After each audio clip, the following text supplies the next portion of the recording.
Marc Fragos here with a man that needs absolutely no introduction here at the Father-Son Challenge, Mr. Jack Nicklaus. Jack, how are you today? I'm doing just fine. How did you go off today?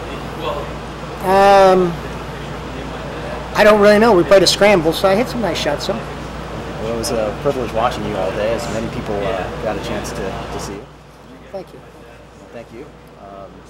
You had mentioned earlier when you were speaking something that is extraordinary about this little tiny difference from touring and not touring. What do you mean? I didn't think I remember mentioning that. What are you talking about? In particular, you were talking about your son, who maybe missed it by just that much. Oh, I was talking about Jackie, who was a very good player, a very good college player, good amateur player, and he missed getting, on the tour to do the right thing. I think if he hadn't gotten sick when he was about 30, he would have ultimately got there and played several years on tour. He's a pretty good player right now. And of course Gary got there, but just came back close to winning, and then didn't quite move it to the next level. And none of the other boys play nicely, but they're not good enough to win the tour. But no, there's a lot of kids out there that just can't quite get there, but it wouldn't take much to push them over the top to be able to get there.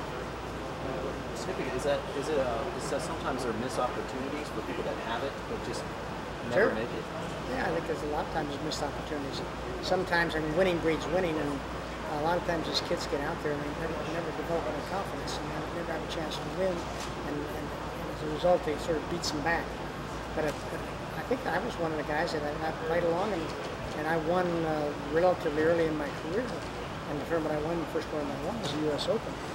And so, that was sort of a springboard to taking me to the next level. And it wasn't quite as early as people think. It was my 17th tournament on tour that year. And even though I had 3 seconds before that, so I was close, and I finally pushed it over in the U.S. Open. And I had several guys that I started out with that were probably equally as good a golfer as I was when we started out on the tour, but they didn't get that break to win, and they played a little bit, and then all of a sudden they just dropped off the tail and disappeared. And as I say, it takes a little confidence to be able to stay here. And did you have that confidence going into that first U.S. Open win? Yeah, I felt I'd finished second and fourth the 2 previous years in the U.S. Open as an amateur, and I sort of felt like going there was my tournament, and that there was no reason why that I shouldn't win it. So, and I just finished second by a shot the week before,